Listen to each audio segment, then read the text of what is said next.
দুদিন আগে আমি পোস্ট করেছিলাম কোন আইডিটা আমার অরিজিনাল আর কোন আইডিগুলো আমার ফেক। ইভেন আমি অর্ধেকও দেখাইনি যে এগুলো ফেক। তো যেগুলো আমার নাম ধরে এসছে সামনে সেগুলোই দেখালাম। তারপরেও আরও প্রচুর প্রোফাইল আছে, ইভেন আমার নাম ছাড়াও আছে।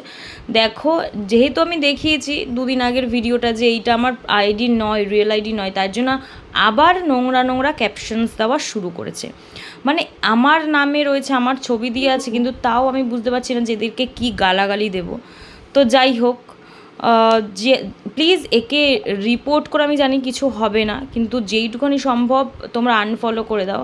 আর এই যে আর একটা আমার চোখের সামনে আসলো, ও মুডে আছে, সন্দীপটা মুডে আছে, আর ওর ভিডিও কল সার্ভিস দেওয়ার ইচ্ছা আছে। তা ভাই, তোর যখন দেওয়ার ইচ্ছা আছে, তা তুই তোর ফটো লাগিয়ে তোর ভিডিও দিয়ে দে না। তুই আমার ফটো লাগিয়ে স্টোরি দিচ্ছিস কেন? তোর ছবিটাও দে, তোর ছবি দিয়ে সবাইকে সার্ভিস দে, দেখি একটু তোর